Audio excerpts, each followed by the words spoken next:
Hi, good afternoon, everyone. I think we're going to go ahead and get started. Hello. So my name is Rachel Oberghauser, and I'm an Associate Program Manager here at Greater Twin Cities United Way. Normally, our VP of Community Impact, Megan Barb, would be here, but unfortunately, she's at home sick. We have a couple other sick staff here, so I'm just going to point all of those to the Purell in the corner. Please use a lot as you're here today. We also want to extend a welcome to the folks who are here via webinar. We will be recording this session today along with the PowerPoint and then posting it on our website, so you'll be able to revisit this special moment forever. So we hope that you do that and use that. We also do want to say thank you to those of you who joined us on Tuesday evening for the Partner Celebration event. We had it at the Ukrainian Center, and I think many of you were there. We do have some leftover delicious cake in the back, so please help yourself.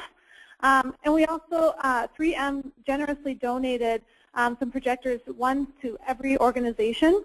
And so if your organization was not present on Tuesday night, we still have some left over. All you need to do is find your agency and print your name. And Rajan and Katie in the back there can help you with that.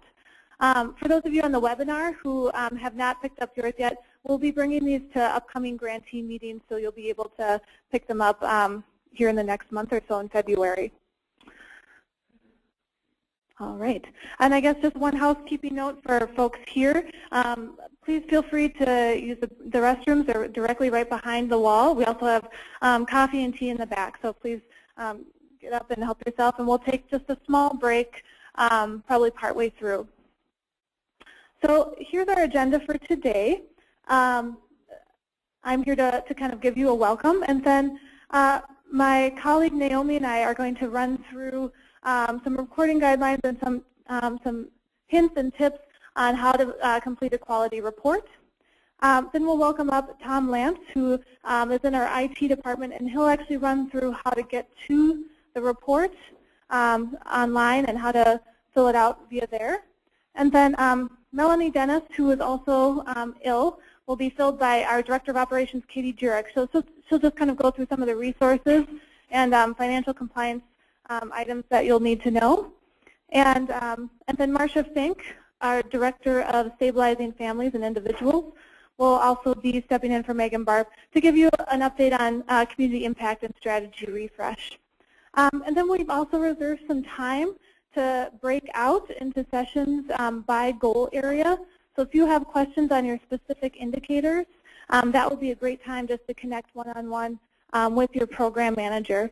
And for those of you that are on the webinar, we do encourage you just to reach out to your program managers by phone or by email if you have specific questions as well.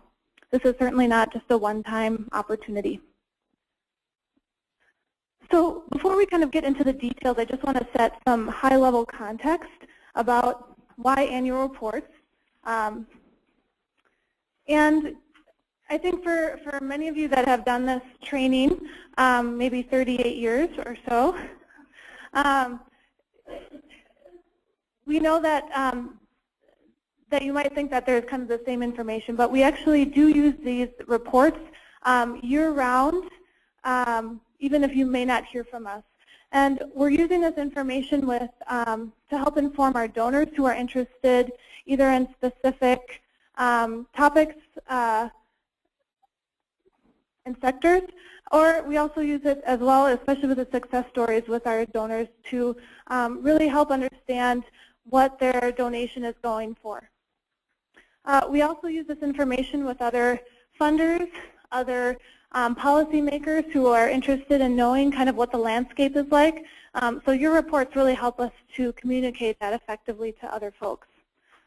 And then we're also using this information, and we're kind of on our own continuous improvement path to find emerging themes across reports so that in our grantee groups, our cohorts, we can start sharing best practices and really as kind of a learning community get better at serving our clients the best that we can. And we did move the date up just a little bit, you may have noticed, and that's really to make sure that we can get the data as fast as we can to our fundraisers who will be hitting the campaign trail and raising hopefully $90 million this year. So here's kind of the general timeline of what annual reports will look like. So yesterday we did kick off with a first agency training, and reports did become available online yesterday. So you can go on after this meeting and check that out. February 28th, 4 p.m. is when they are due. And then in March is when all of us managers will be reviewing and reading your reports.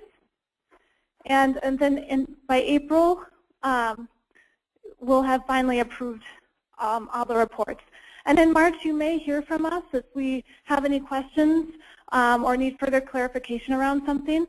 But you should hear from us in April to let you know that your reports have been submitted and approved.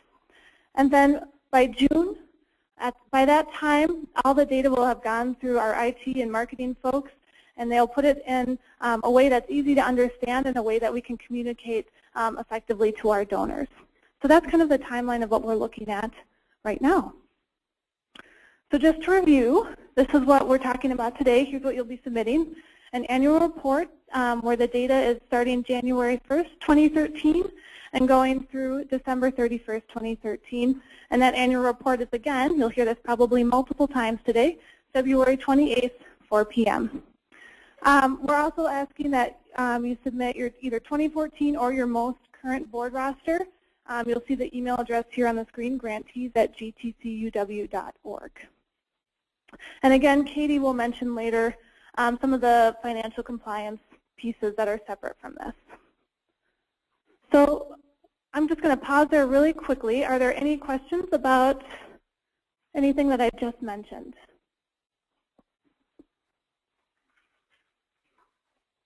And I should just mention too, if you have a question, go ahead and just raise your hand, and we'll have we have a couple people running mics, and they'll just make sure we want to capture your question so folks on the webinar can hear as well.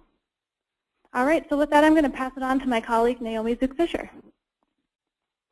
Thank you. Hi, everyone. I'm Naomi Zug-Fisher. I am a program manager for early learning programs, including Access and Parenting Home Visiting. So hi, everyone. I'm excited to be here to talk about annual reports because I know it's very exciting to all of you. How many, just by show of hands, have done an annual report for Greater Twin Cities United Way in the past? Raise them high. Woo! So we've got experts in the room. That's great. I do want to say the reason why we're going to be talking about annual reports today in a little bit different fashion than in the past is because we've made a few tweaks to our annual reports process. And I don't want to scare anyone because at the end of the day, the reports look very similar to what they were like last year. We didn't change system, but we did try and respond to the learnings we had from the last round of full annual reports that were completed last spring. So we saw the quality and we saw some variance in terms of the responses that were provided and the data. And then we also paid attention to the great feedback that we got from many of you in the survey that you completed in, I think, April or May. So we just wanted to, in our own continuous improvement efforts, try and do our best here at United Way to improve the experience for you and the process and the tools so that we get at the best information from you. And to Rachel's point, again, the reason why we want better data and better quality responses is because we do use this data in many different ways and on an ongoing basis. And we will, again, as part of our own continuous improvement efforts, try and do a better job at sharing with you the aggregate level data that we get. So we're trying to do improvement. And then just so you know, we also tested a lot of the improvements that I'm going to talk about in a second. There was a group of 3 cohorts of grantees that actually already completed their 2013 annual reports this last summer. So we tested a lot of these and we got positive feedback. So before I go into all the details, just wanted to include a little bit of levity here around annual reports. I encourage you to read these and look back at them as you're about to embark on your own annual report process. But I do want to debunk some of these myths. So the first one is really kind of talking about randomness in responses. Try and be as accurate as you can be, because we are looking at these and are using the great information that you provide. The second one, as you can see, is about ignoring data. We do look at it. We do use it. So we appreciate all the good information you provide again. And then lastly, has to do about rosy pictures. We actually value honesty and transparency, and there's not going to be punishments for not achieving numbers, and we encourage you to really open up and share with us some of the challenges that you face, because we want to be partners with you in this. So enjoy these, have fun with it, but also know this is not our perspective of annual reports. Okay, so very quickly, what are some of the things that we changed? Many of you will notice that we have moved up the submission deadline by a month this year. I know that it may be somewhat painful for all of you, but do recall that our early learning out of school time and reading by third grantees had to push up their reporting timeline by 9 months. So at least wipe off some sweat there. It's only a month. We do appreciate your ability to turn this data around quicker. We've also enhanced a lot of the report application features on the link. We did get a lot of feedback from you from the survey. We did as many, or our IT team made as many changes as possible based on that feedback and within their abilities. So you'll see a lot of tweaks, as I'll show you very quickly, that are just hopefully going to make it a much more user-friendly tool. And then lastly, we've provided a lot more tools for you to reference on your link, your subsite, your grant subsite on the link. So for example, and I'll show you very quickly, we've included your actual grant application that you completed during the RFP process, your funding agreement document, any change indicator forms that you completed for that particular grant, as well as other useful information. So the next few slides are just going to kind of illustrate for you those changes that we've made. This slide is just showing you some of the technical aspects of the application that we made. Again, to make it more user-friendly, you'll see there are lines so that your eyes can follow it, and this will reduce error because we did see that there were some numbers that were misplaced in different cells. We've tried shading it, again, to make it more user-friendly. I think there are some pop-up buttons that will let you know when you save the document. I knew that was a hot point for a number of people. And Tom's going to walk you through all of this, so I'm not going to go into too much more detail. And then also, many of the reports will include numbers and letters to help you reflect back to your either application or your funding agreement, so you know exactly what indicator that you're reporting on. This shows you a quick snapshot of what you can find on your sub-site on the link for your grant.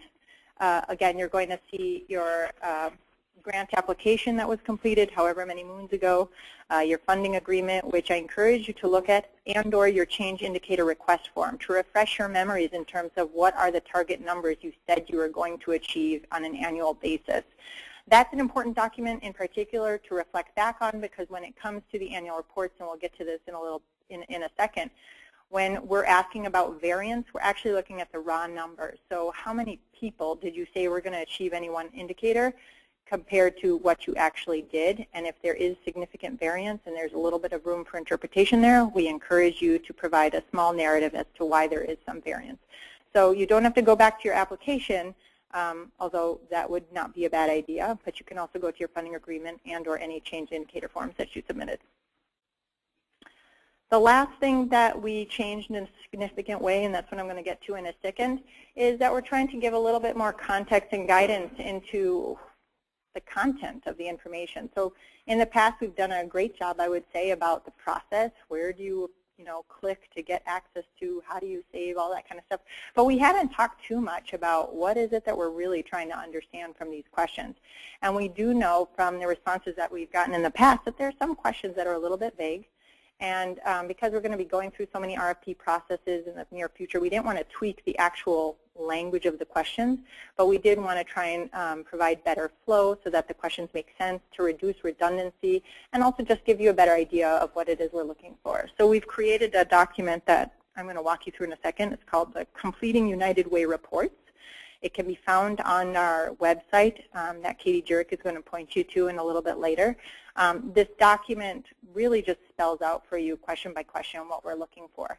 And as you take on this process with your teams in the next few weeks, we encourage you to share that document with everyone so that everyone's on the same page.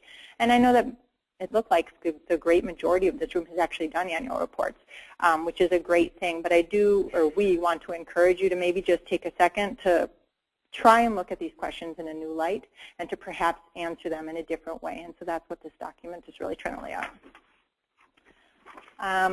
And so I will just jump to that.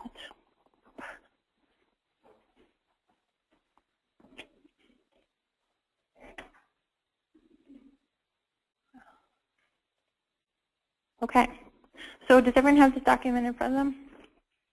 Okay, great. So before we go question by question, this square up at the top just tells you, it's kind of a guide on how you actually can read this document. So the somewhat oval looking circle there just indicates every question that we're going to go through is circled like that. And then the call out section, the rectangular image is going to be just notes or tips that we're giving in interpreting the different questions. A lot of the details in the notes are provided now in the actual application, so you don't always have to reference this Completing United Way Annual Reports document. But we do like this guide because it does also include sample good responses for each of the narrative questions. So I do encourage you and your teams, again, to read through that when you have the chance. So we're going to go through this very quickly, question by question. Again, a lot of the tips are going to be from just what we learned last year. So the first one is really just asking you to select your program name. There were a lot of errors in this, surprisingly, last year because of the scroll down feature or functionality of this particular question. Make sure you deselect the correct program name, and then before you're about to submit your actual report, make sure that the same name of your program is highlighted. Because what we've seen in the past is someone selected their program name and then either scrolled down to try and get to the next question or tabbed and didn't notice that they scrolled down, and then the wrong program name was selected, which actually mucks things up in our data system. We catch them, but it would be much quicker and better if you could just check that before you hit submit. Okay, the second question on page 2, it's the first question on page 2, but it's the second question in the application, is just asking you to provide a brief description of your program. This has not been in previous annual reports. We're just asking you to give us the elevator speech of your program, just to refresh our memories. A number of the program managers are reading through 30-some annual reports in a very short period, so this is just a quick way to jog our memories, so we do appreciate your quick description there. The second question on this page, third question in the actual application, is just asking about how, if at all, the program model or implementation changed over the last year. This is a question that was in the annual reports last year, but it was in the narrative section. We've moved it up here into the front before you actually start providing information on indicators, because we just want to have some context as to why or why not the numbers are higher or lower than what we would have expected. So it could be staff changes, it could be funding, it could be a number of things, but we just encourage you to just alert us to any of those changes. And it can be brief. Program-specific questions. So while I'm not going to go into specifics by indicator now, and we are going to have a chance for the people who are in the room today to meet with your program managers afterwards, and you can ask as many questions as you need to. I just wanted to highlight a few things. One, I just wanted to remind you that in the indicator section, we're asking for raw numbers and not percents. This was a change that was made last year as well. I just want to say it one more time. In the applications, I know that you provided percent of people who will achieve this particular indicator. We're asking for raw numbers.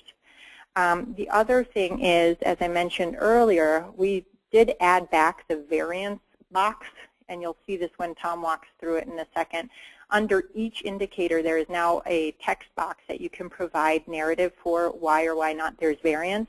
we are going to look to that section if we see that there's variance, either positive or negative, again, just to understand how is the program operating and what more can I learn. So we encourage you to use those. Okay. Any questions so far? I know I'm kind of talking fast. Okay, we're good. How about from webinar folks? No questions so far. Fantastic. I'm doing an awesome job. Okay. Now we move on to, we've just gone through the indicators. You filled out that whole section perfectly. And then there are all those questions that ask you to write a book. Now, we don't want books. But they are narrative questions. So I'm just going to run through those right now. The exact question language is exactly the same as last year. So we didn't change the actual question language, but we did change the order. Again, we tried to infuse better flow and then also reduce, hopefully, redundancy in answers by reordering these in a different way. So let's play it through right now, and I'd love to get your feedback if you have any. The first question that we're now asking is, describe any emerging trends, whether it's positive or negative, that the program encountered during the 2013 program year. So here we're asking you to think about any external forces that may influence your program and or participants. And the example that we've included here is that an early learning program noticed that they're having a lot more mental health issues that they're encountering, whether it be in their students or their parents.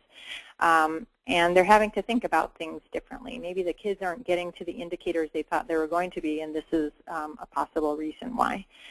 The only thing I would say about this question that we'd like to include is when you do identify emerging trends or any themes, try and give us a little bit more meat as to what it is you're talking about, because again, we use this information, or the most recent, I think I've been to a few grantee meetings where the program manager said, we noticed from your annual reports the following themes, and then they list out the themes, and then the grantees in the room were like, well, can you tell us more about what you meant by this? And the program manager is like, I don't know, this is what you told me. So again, we're using this in a lot of ways as a peer learning opportunity, and the more you want us to know, the more you need to tell us. So that's all I'm going to say about that question. Again, if there are any questions about what it is I'm talking about, please just raise your hand in a moment. Please. Oh, wait, we need a, sorry, hold on. Or you can say it and I'll rephrase it. The webinar folks need to hear. Rachel can run over, and I can, in the meantime, catch what you're saying. Yeah. All right, thank you. The question I have is about emerging trends. Now, for programs we've been doing it for 10 or more years, that's the same question we have answered in the past. And some of those emerging trends are still there. Should we repeat the ones that we have said to you before, or are you looking for new stuff that you hadn't gotten from us? Yeah. So if I were to change the question wording right now, I might just take out emerging, because it doesn't necessarily have to be emerging. You can still be experiencing or facing the same trends as in the past. So, you know, I would definitely encourage your teams to say, is there anything new in 2013 that we want to alert United Way and our cohort to, and let's have a discussion about that. Or it could be that we're still facing the same trends and they're exacerbated, or they're just, they're sticking. We're still trying to figure things out. Yes. Does that make sense? Okay. The next question says, describe any innovative, best, or new practices. All of those could be separate questions, by the way. The program developed and or implemented while providing services to clients. So here, we're asking you to think about, in one regard, any practices or new techniques you've applied to address the trends that you're seeing. So example again with the mental health, and this is the sample that we've used. A program might have provided new resources or done new training and professional development for their staff, or connected to a different resource and started a new collaboration with someone who has expertise in mental health. That would be a very interesting new practice that we would want to know about. But the new practice or best practice doesn't necessarily have to only reflect or respond to the emerging trends or trends in question one, although we definitely would like to know, based on your answer to question one, what are you doing about it? So if you've identified a trend, what are you doing differently to respond to that trend, right? And in addition to that, what else are you doing differently or better that we should know about to try and get a better impact? Any questions about that? Okay. The third narrative question, provide a brief description of key lessons learned and how the program demonstrated continuous improvement in response. Before I describe the note, I'll just say this is one of those questions where we saw significant redundancy with the question about emerging trends. And I just will say that also redundancy is not necessarily bad. It's fine. Repetition is the mother of learning. But in this case, what we're trying to understand better is what are you learning from your actual program implementation that you're still thinking about and still muddling over and trying to improve on a regular basis. So as an example again, let's say you did professional development around mental health training for your staff. What did you learn from doing that new best practice? Are you going to be continuing it, expanding it? What are you learning from your own program implementation? In this particular example, again, they were talking about implementing a new assessment tool and how the positive responses that they got, not just from the staff, but also the impact that they saw with their youth may be expanded to other program areas or techniques. So again, what are you learning, not from the emerging trends, but from what you're doing that you're either going to build upon, change, etc. And now I'm going to pass it off to Rachel Oberghauser, but I'm happy to take any last-minute questions on those first 4 narrative questions. No? Great. Well, thank you, and thanks in advance for all your hard work with the annual reports.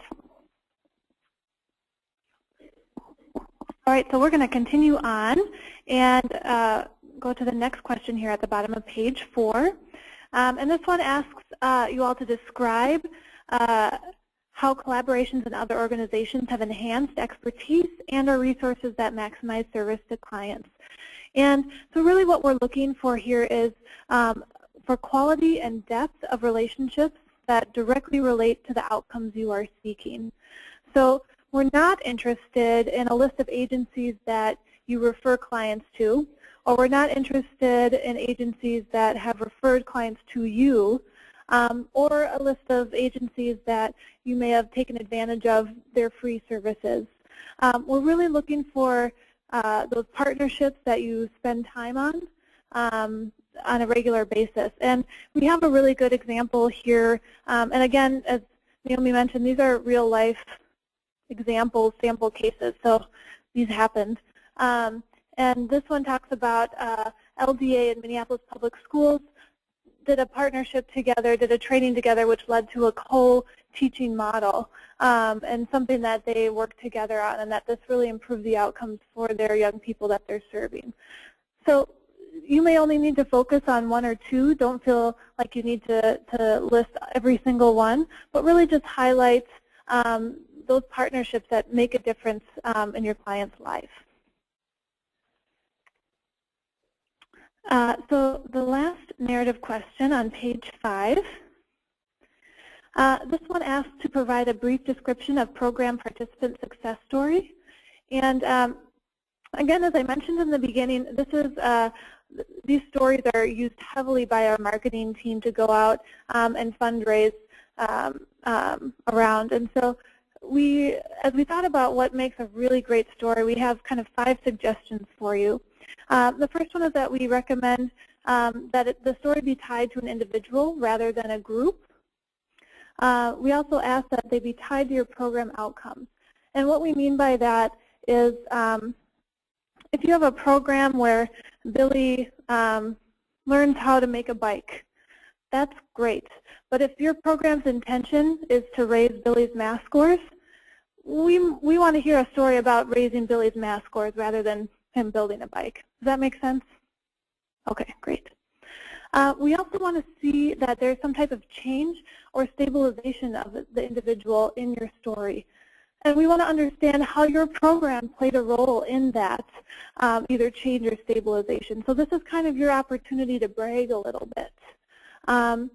We also want you to strike a good balance between the head and the heart, so feel free to use some data if you think that's necessary to the story. But also, you know, we love stories, and that's really, I think, what touches people's hearts. And if you do read this story, which I encourage you to do, you know, get a box of Kleenex because it's a good story. And then the last one is we do ask that you just change the participant's name for confidentiality, since we do use these stories. Any questions on those last two narrative questions? All right, we are going to transition then from words to more numbers and go over the budget information on page 6. So here at the very top of the budget page, you'll see that we're asking for your organizational budget. And we just want to make a clarification that this is, we're not asking for your program budget here, we're asking for your organizational budget for 2013. As we scroll down and our transition to the program budget, you'll notice that this first column here is that we're asking for, oh, I'm sorry, we have a question here. Can we get a mic up front?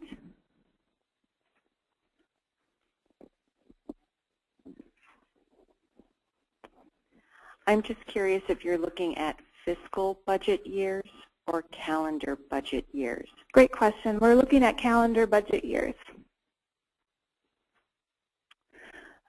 So for yes, the 2013 calendar year. So this is what you actually spent in 2013 on your particular program. And then the second column here, we're asking you to project what you'll spend in 2014 on this program. And again, we're not asking for, we don't want exact numbers for 2014. We know that this is a projection, so if it's not perfect, that's absolutely fine, and you can estimate to the best of your knowledge. So moving over to this other side here, this first line in the budget, Greater Twin Cities United Way, under the income section, this portion right here, we've seen some variability in what people put in, and what we're asking here is just for what your grant amount is for United Way. So if you receive a $105,000 grant from United Way, you're just putting that amount in this line. If you're on the border, for instance, of our 9-county metro region, you may receive funding from another United Way, such as the United Way of Olmsted County. If you're receiving any funds from that, you'll put that in that second line in other United Ways. But I'm thinking most of you probably don't. That doesn't apply to you. If you, for instance, do receive designations, which is when a donor says, I want to give my donation directly to, X agency, we ask that you actually put that in the individual or charitable contributions row. And it's really going to depend on your program. Those dollars may go to your general operating piece, so it may not even be reflected in your program budget. Or in other cases, it might be reflected. So designations don't always need to show up in this place. We've also have an other category that you'll see here. And this is something that doesn't fit in these other categories. And if you do fill something out in the other category, all we do, we just ask that there's a little text box just to the right of it, and just ask that you put a little note in as to what that other means.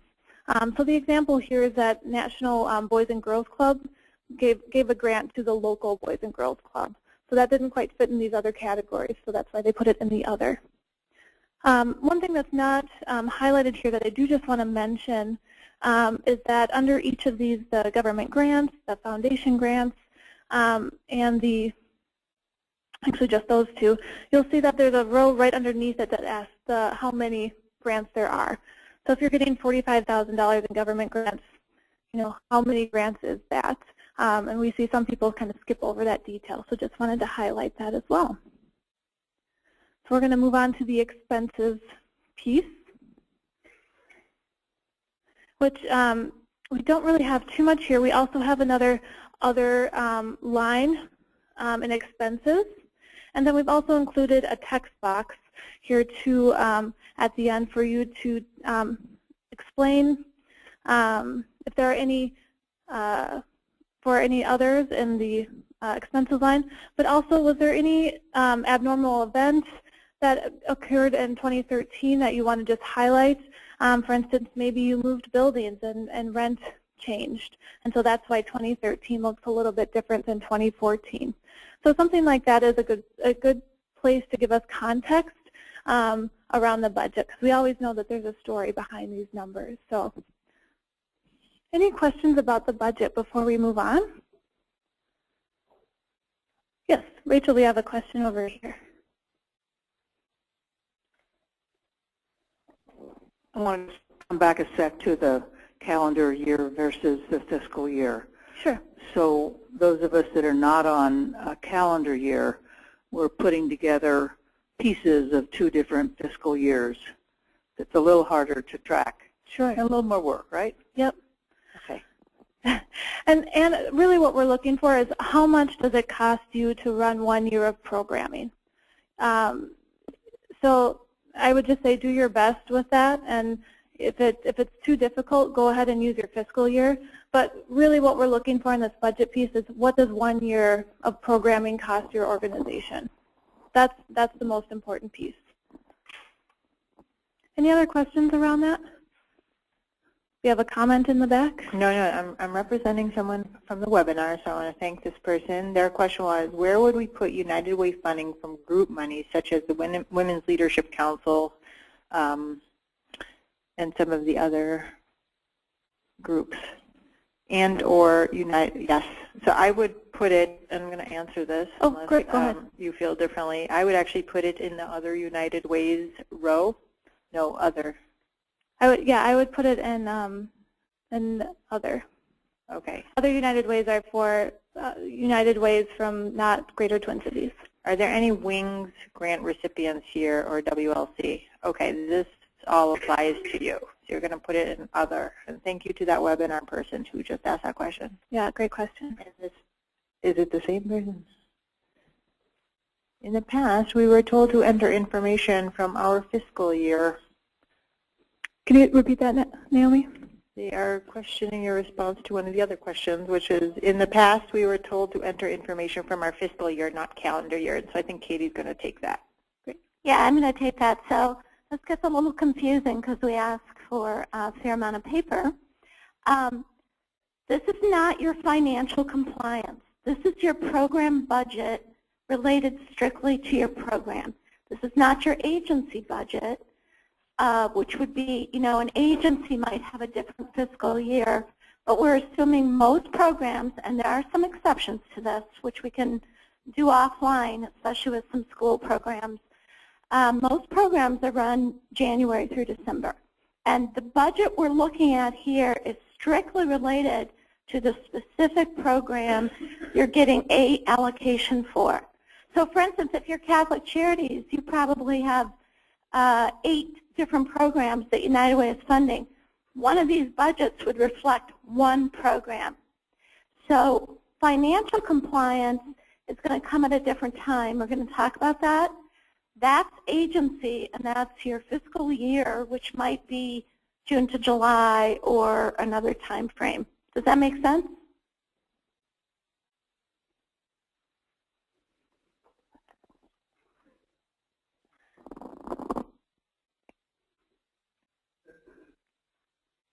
Do you have a follow-up, Naomi? I was just going to say I'm channeling the person on the webinar, and he or she is nodding her head, yes.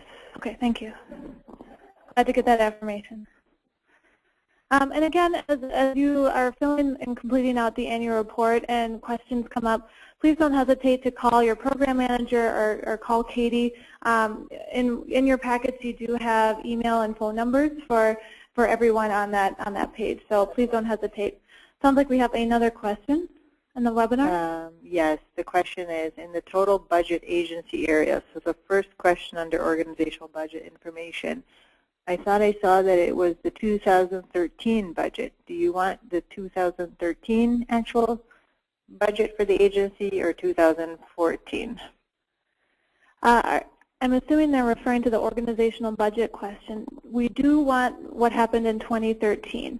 The only 2014 information we would like is in the program budget, and that's just a projection, not anything else. Good question. We have another question over here. Rachel?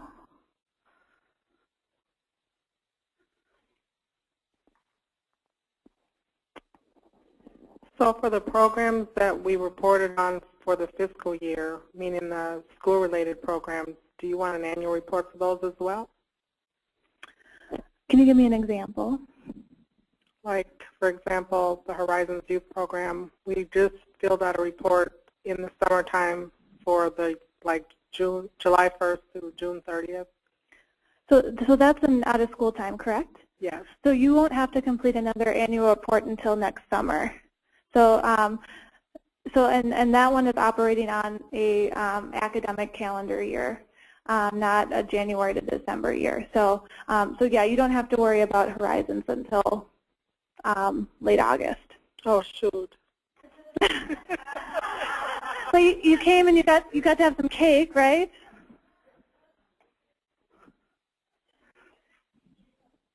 You don't have any other annual reports? Okay, good. Okay, so that's helpful. Can we just clarify one thing there? Because it sounded confusing probably to the people on the webinar. So school programs, education programs that are in a school year, we actually piloted a new reporting period for the education programs. So this training is for outside of the education programs because we piloted a new school year reporting that is due in August for those programs, which we communicate with separately. So sorry about the confusion. Yeah. Good clarification. So we'll move on here to program demographic data. And what is, One more question. we have one more question. Okay, yes. Has the reporting for the budget changed at all this year? Because I don't do my own budget reporting, and I'm wondering if I need to tell our comptroller that there's been changes. And can I get a copy of the? Yeah, a copy of the PowerPoint? Yes. Yeah, absolutely. It's posted on our website, so you're absolutely welcome to access it there. The budget hasn't changed. We've just added the text box piece on the income section with the other row, and then the text box underneath the expenses. Otherwise, it should be the same as budgets you filled out in the past. So it'll be really easy for him to understand. Yeah, I hope so, yeah. He's very And if he has questions, he can always give us a call. Absolutely. All right, so program demographic data. So what's on your document is a compressed version of what it actually looks like. We just wanted to have it all on one page for you.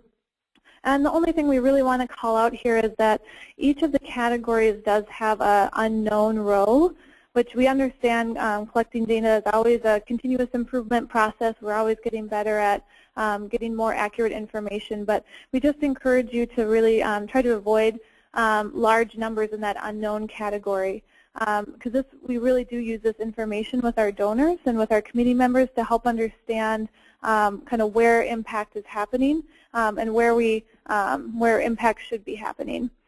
And what's the most kind of important category for United Way really around this demographic piece is under the income piece, which I know for a lot of you can be difficult to collect. But this goes back to United Way's mission of serving those who are living at 200% poverty or below. So making sure that we capture that piece is especially important.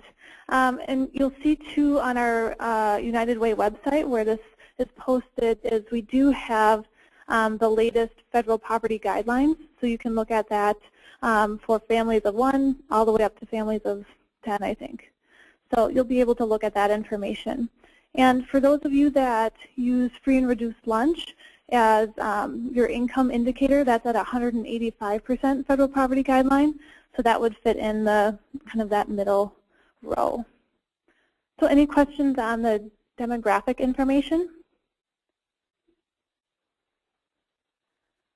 And I do want to also mention too that there is a text box under the demographic information. So if there's some additional context you want to provide, please do so there. And then the final piece of the annual report is really the service delivery locations. So what you'll do here is you'll put the location name, the address, the city, the county, the state, and the zip code.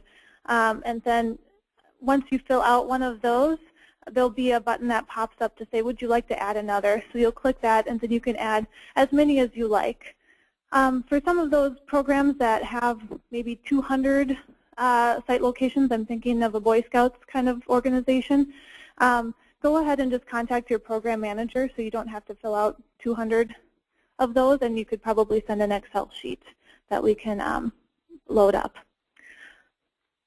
So any questions around this document?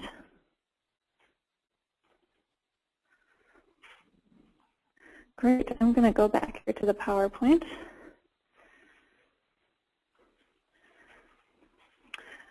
We just have want to leave you with just some additional tips. We, of course, would love you to aim for accuracy and quality. As Naomi mentioned, we do use these reports a lot throughout the year with inside and outside folks. We also ask you to be thorough but concise. So Naomi gave a great example of where we want to know we get to hear bits of information, but not enough to really understand what that means. And so if you're able to provide just a little bit more context, it can help us to make some better decisions and to help better inform your cohort as you think about what's important to you. We ask, too, that you probably start the report as soon as possible. We know that we're probably a room full of procrastinators and things come up and schedules get busy, but we do encourage you to use this annual report tool as a reflection with your staff, that you can kind of go through these responses and think back onto 2013 to say, what really did we do well? What were the emerging trends that we struggled with over the year or that were really positive for our clients? And to really try to use that tool with your staff, I think, is beneficial. So just thinking about building in time to do that. And then, of course, as we've said many times, if you have any questions or concerns, we do ask that you please reach out to your program manager. We're very nice people. We'd love to answer your questions. So with that, we're going to take just a quick 5-minute break as we transition. So we encourage you to get some cake and coffee and take a bathroom break. And then Tom will be back up here just in a few minutes to run through the actual application.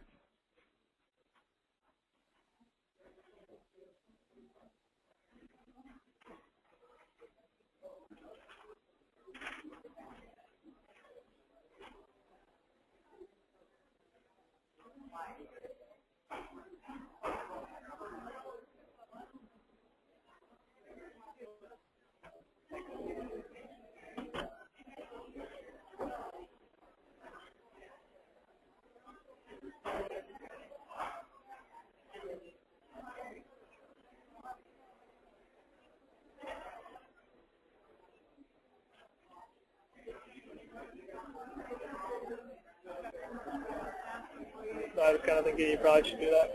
You get that. Go for it.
Hello.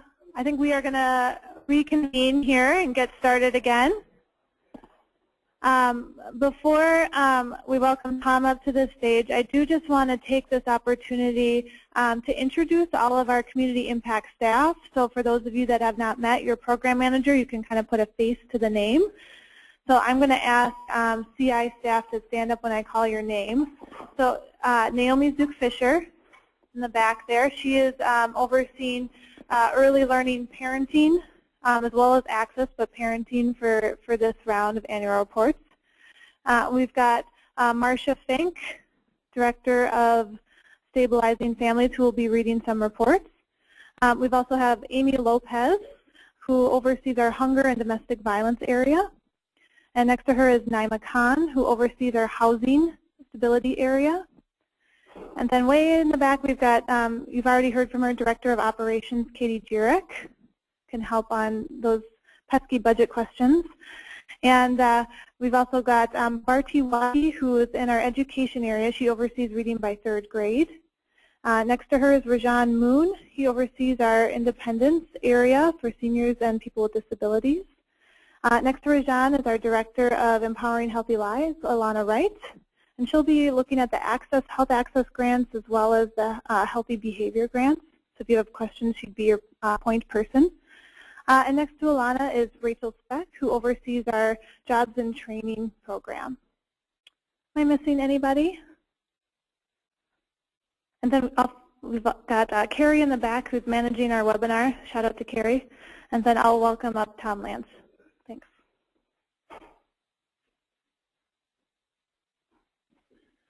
All right. Good afternoon. I'm Tom Lance with Greater Twin Cities United Way. I'm in our information services area. We're going to go through the actual online tool that you'll all use to submit your reports. For anybody who was involved in reporting last year or even in the summer reports that we did in, July, August. Same tool, no major changes. Rachel mentioned some tweaks that we did. We listened to some of the feedback that we got from you guys based on last year's reports and made changes where we can to try and make the process a little smoother, a little more user-friendly, a little easier on everybody. So High-level overview using the tool, especially for folks who have not used it before. The tool allows multiple people to work in the same application. So step one, create your report team, figure out who all needs to access the report, who all may need to add information, and we'll talk more about that. Everyone on your team then needs to prepare to log in. We have a request form on our website that we'll review where you can request access to the site, tell us what organization you need to be connected to. We'll get you set up. Then you need to log into the reporting site. One time you'll need to start a report, add all your information, and then you submit it when you're done. So that's the sort of broad overview, 5 steps that you're going to go through. So step one, as far as preparing to log in, we do recommend, so the grants reporting tool is built on a product called SharePoint, which is a Microsoft tool. Microsoft tools work best with the Microsoft Internet browser, Internet Explorer browser. So that's going to be your best bet. Firefox works well. Google Chrome and Safari work. Also, we've seen some funny things, especially with printing when you get to the Chrome browser. So if you run into trouble with anything, if you can steer back to Internet Explorer, that's going to be best for you. All right, preparing to log in. So you've determined who in your organization needs access to the reporting tool is going to help out on the report. If you've used this system before, either to submit an application, to fill out a previous report, that username and password that you have is still going to work.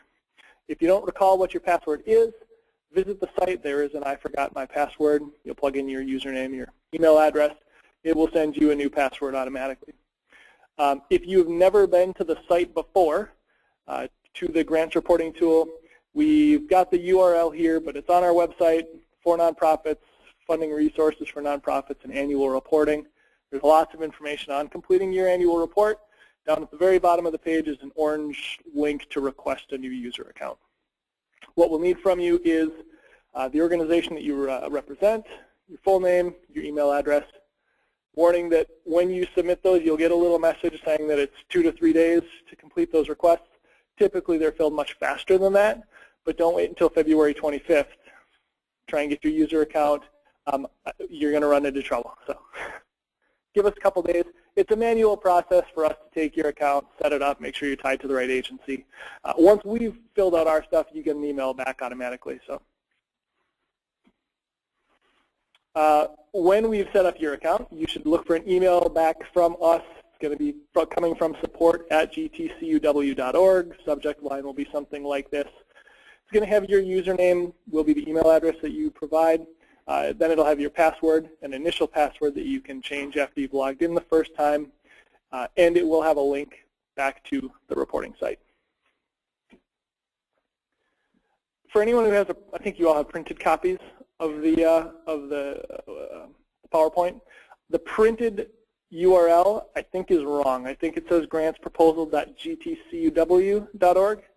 We tweaked this in the electronic version today. So right up here, grantsproposal.unitedwaytwincities.org.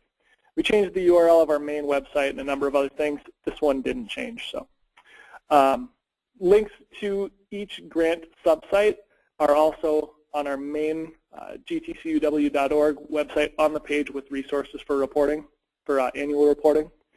So a couple different ways you can get there. You can go to just the general grants agency dashboard and it should list the reporting subsites that you have access to.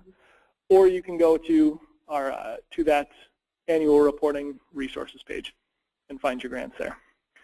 So we get to the login page. It will ask you for your email address and your password. Enter those in. You're going to land on the agency dashboard unless you've gone to the reporting resources page and clicked right through to the RFP subsite that you are going to. So with that, we're going to take a quick tour. This one. All right, so I'm already logged in here with my test account.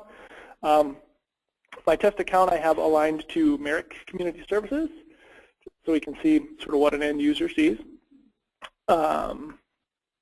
Now we have about annual report due February 28th.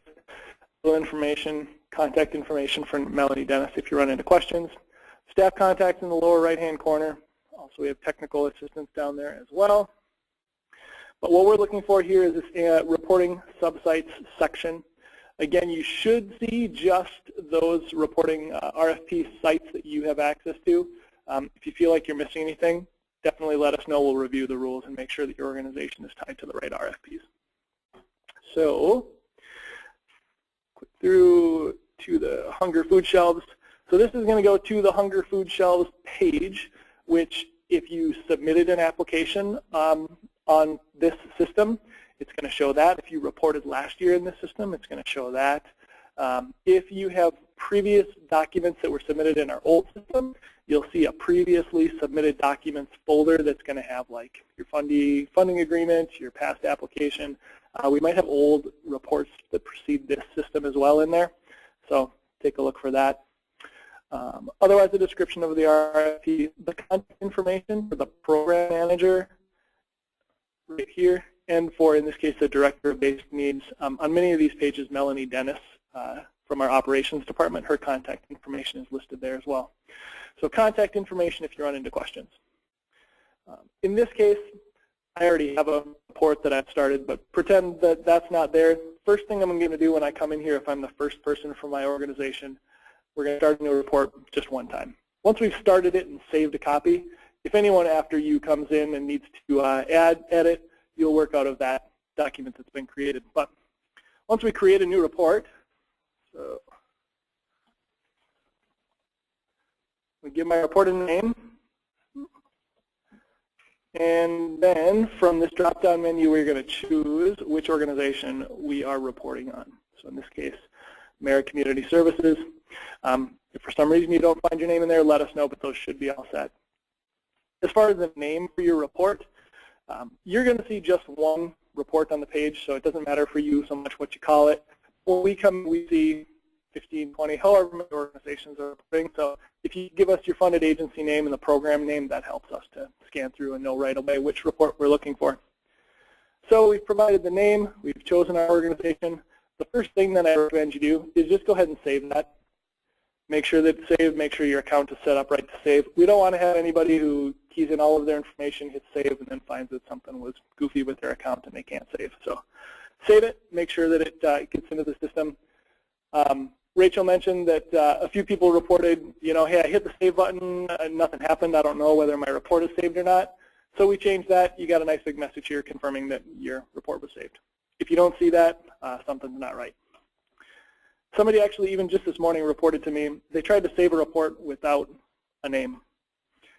If you see this message, it says this form cannot be submitted because of validation errors. You can see there's a little red asterisk here. This is a required field. That's going to be one place you could see it. There are other spots like in the budget section where it's going to total up your numbers, compare it to the demographics section, make sure you're reporting consistent numbers. If you see that validation errors warning message, scan through, look for asterisk. There's something that it's not adding up right, or there's some required information that it's not letting you save with. So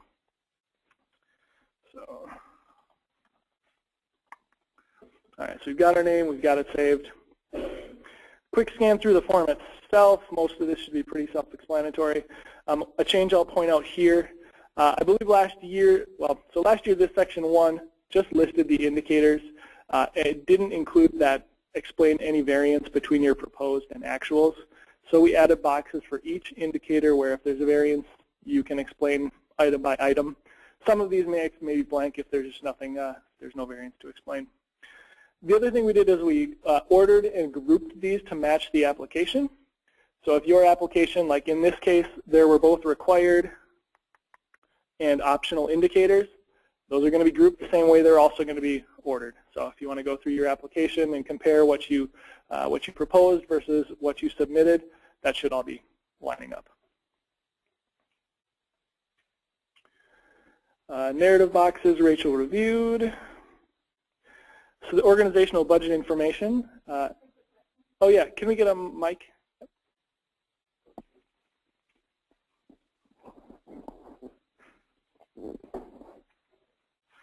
Ready. In the text boxes, are there any word counts or character limits? Good question. There are not word counts or character limits.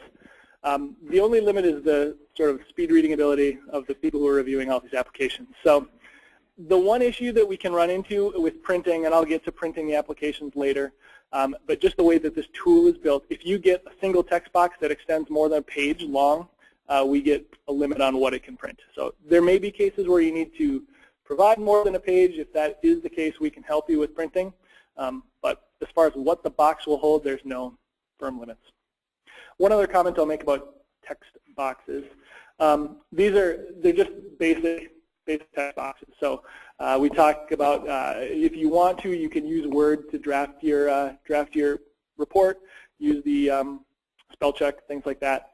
You can paste then that information in here, but it's not going to carry across things like bolded text, underlines, fancy bullets, indenting, things like that. Text and hard enters, that's about all you get. So I'll keep them simple.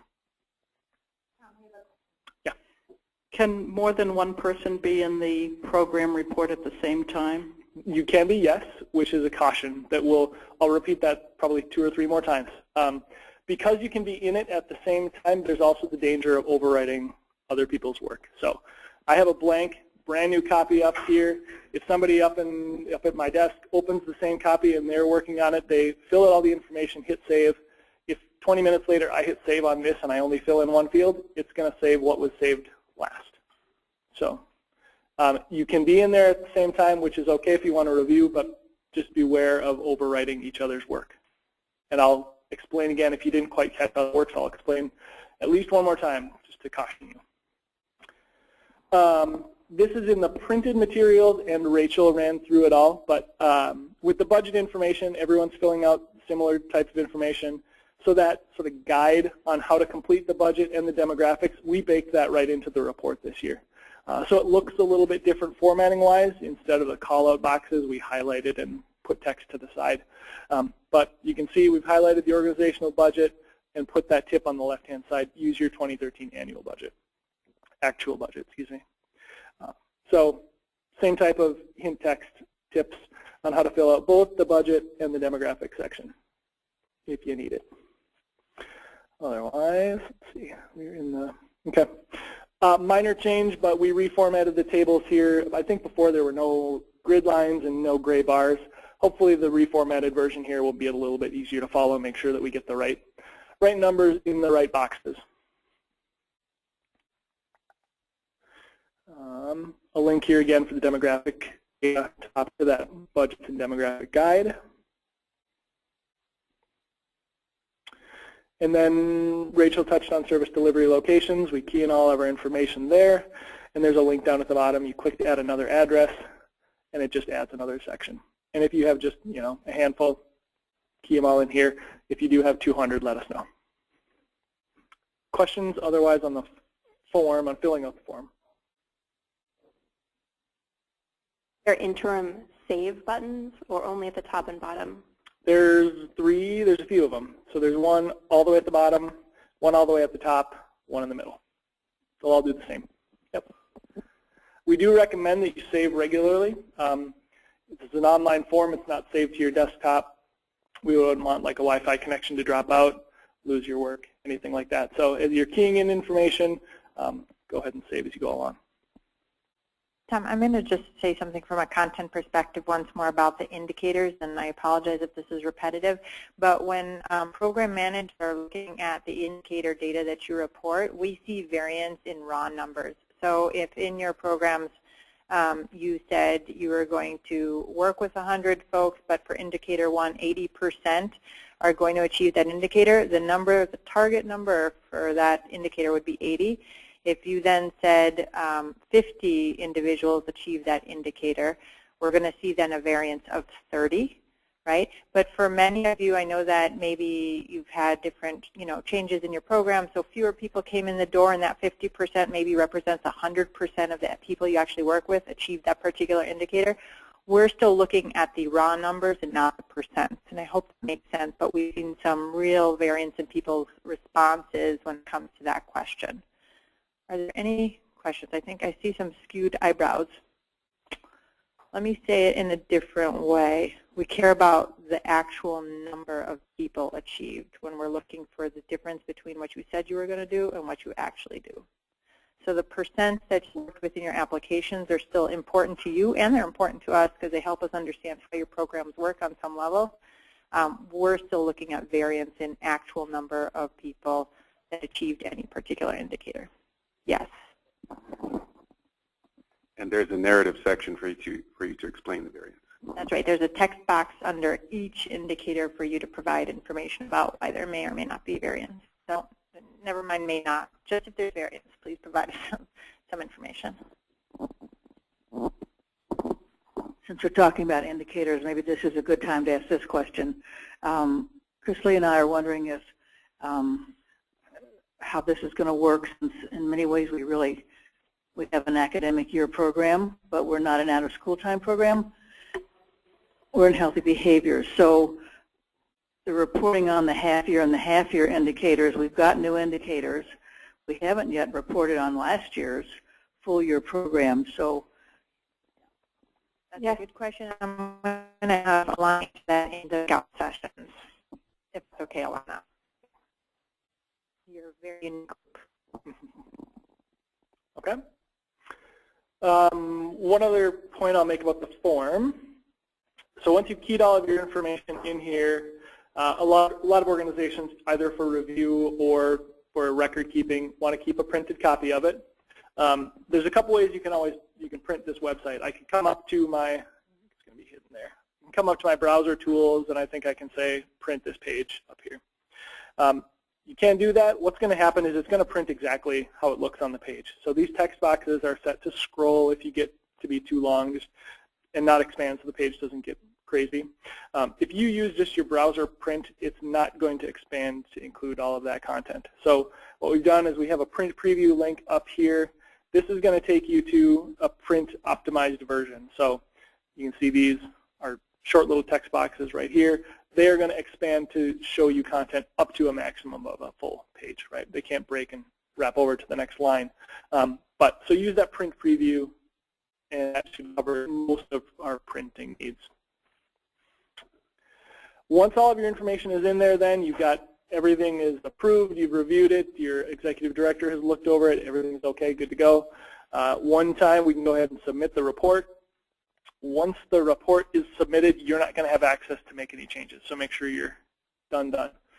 We can kick them back into draft mode and you can make changes, but it's a little more work on our end, so we ask that you really be sure that you're good to go before you submit. And yes. After you submit, it's going to take you back here. The 2 test versions I made here are just in draft status. But once it's submitted, this will be changed to submitted. So you can verify that, yep, it's in there. I see our report. I see that it was modified today. I see that the status is submitted. It's done. It's in our hands then. Let's see. And then I think that's it. Let's bring back our PowerPoint. So just to touch on, review a few tips. Save as you go. We don't want work to get lost along the way. We mentioned that you can copy and paste from Word, but it's not going to carry over formatting. I didn't touch on this one. With the drop-down menu where you select the organization that you're reporting on, it seems like a few times with the last reporting period, folks would have they'd sort of have that field active, and then they were using the arrow keys to try and navigate around the report. But you're actually in that field, so it was switching which agency you were reporting against. To prevent that, we recommend that you use the scroll bars on the right-hand side to navigate, or just be sure that you're not still in that field, so that when you hit submit on the report, it still says the correct agency name. We had a couple where 2 or 3 organizations were reporting from a single RFP, and we figured that something had gone wrong. A reminder, any person who has registered to use the reporting tool can go in and work in the same report, but beware of overwriting each other's changes. And to help prevent that, we recommend that when you're not actively working in the report, just close it out, so that save it and close it out, so that if anyone else happens to open it up, there's a little less risk of overwriting changes. So to refresh, if you didn't catch what I was saying about overwriting changes, if at 8:07 Susan opens up a blank copy of the report, she spends, 17 minutes filling out 3, 4, 5 fields. 7 minutes later, Carl opens up the report. He looks at it, changes the budget number because he's handling the finance side of things. Susan saved at 8:24, but when Carl saves at 8:38, the only changes that we're going to see in that application are Carl's used.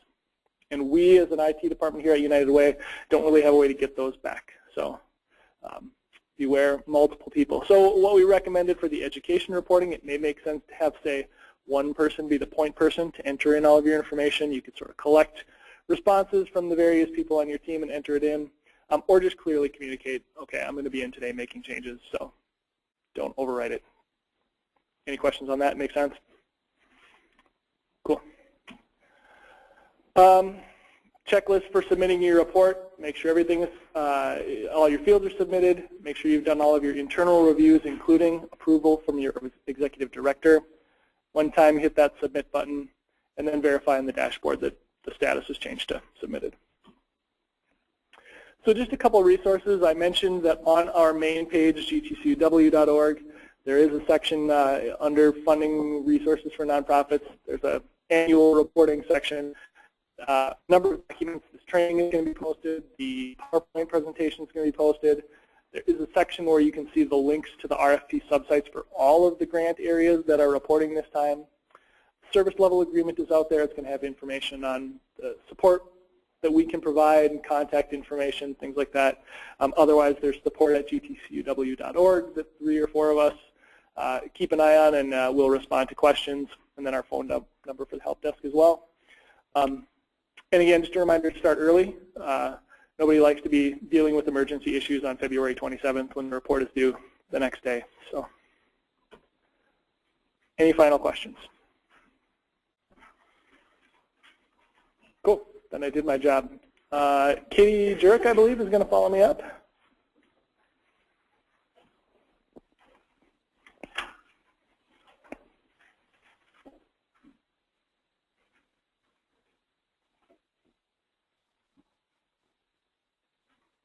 Whoops.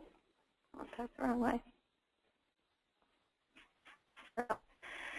I'm filling in for Melanie Dennis, the amazing Melanie Dennis. So that's hard shoes to fill, but you will see Melanie's name and my name on a lot of the paper that comes your way. We are the 2 people who you can go to ask questions about the right form, the right template, where do I find this, what do I have to do for compliance, yada, yada, yada. So a few years ago, we had everything due at the same time. And we thought, wow, what a heavy lift for the agencies. So let's separate out outcomes from agency financials, and it's usually different people handling that anyway. The downside to that is it's caused a little bit of confusion about what's due when. So what we've been doing the training on today, that's due February 28th, is about the content of your program. It's really about your outcomes, your results with clients and the people you serve. The agency financial compliance piece is due at a completely different time. And likely you may not be the person that even handles that. So the information we ask for financial compliance from each agency annually is an overall recent audit, cash flow statement, some key budget assumptions, and a checklist that the board has approved on financial health. And generally, it's the executive director who shepherds that in conjunction with the board or your financial person, your comptroller. That is based on your fiscal year. So if your fiscal year is June to July, we ask for it the end of December. If your fiscal year is January to December, we ask for that June 30th. We give you about 6 months after the closeout of the fiscal year to get that information into us. So if you have any questions about that, just call me or call Melanie, but that information is not due February 28th. And if you have a different fiscal year, and I realize this gets crazy what with government requirements and things like that, if you have a different fiscal year, then just call us and we will accommodate that for your due date. Does anybody have any questions on that? So I realize it came up earlier, but this is sort of a reiteration that that's separate. That's not what we're doing here. We'll give you plenty of notice when those things are due, correspond with you, whatever you need. answer questions. Anything on the webinar? Okay, good.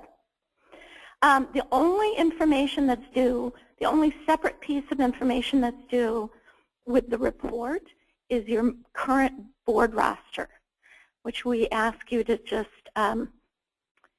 email to us at the grantees@gtcuw.org. Okay? I'm actually not going to navigate you all the way through the website. Melanie's much better at that. But know that on our website, under the funded partners or under partner agency resources, we have all of these documents available. In fact, we will have the recorded webinar on the website as well if you want to listen to it again. So we will have any templates you need.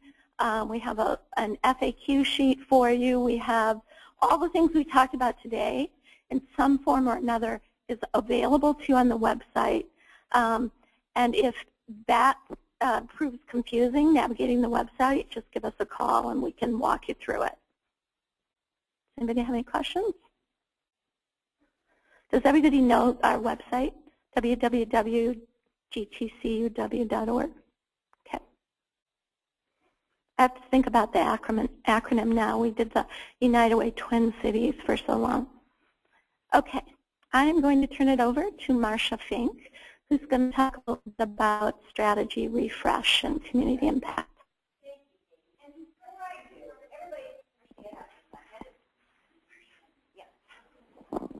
Bear with me. I know this is a little corny, but you've been very patient sitting through a lot of this.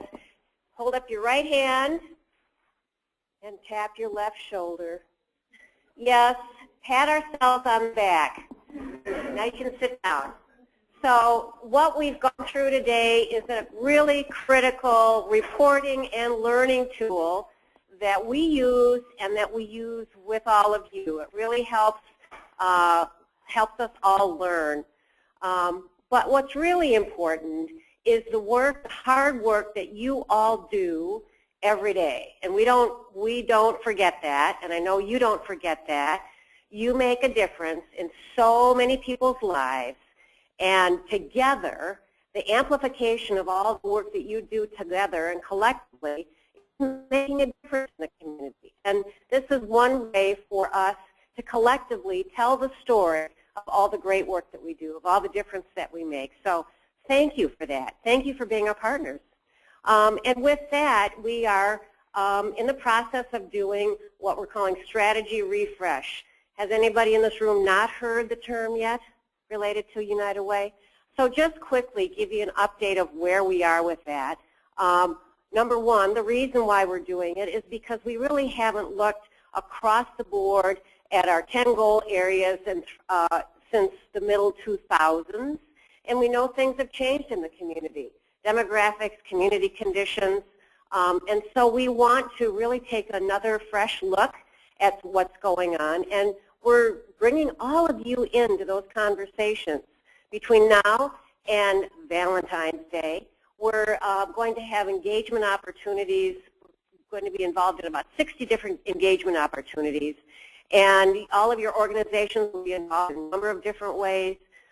We're using that information and we'll take a look at what those themes tell us, and we're putting that together with some other pieces of information to determine what our next steps might be, because we do know that we're facing a bit of a shortfall in 2015. Everybody's grants are good through the end of this year, as they are. But we know that there's going to be less money for us to share with our partners in the community in 2015. And we want to be very thoughtful about that, and we want to bring you all into the conversations, because what you have to say, your boots on the ground, your experience, is really going to be critical in helping us shape what those decisions will be. So again, we value you. We're going to use that information wisely. We'll make sure that in the spring, after we've had the conversations and put some recommendations together, that you will be some of the first folks to find out what those are. and we'll just continue to move forward in a very good problem-solving way, because ultimately we're all about helping people in our community and addressing some of the most pressing needs and helping people build a pathway out of poverty. So thank you in advance for a number for you who will be in part of those conversations, either individually or in groups. The whole CI team is really energized and looking forward to getting out in the community and talking with everybody. We're going to be asking just some very open-ended questions. It has nothing to do with your particular grant, nothing to do with the funding that you're getting from us.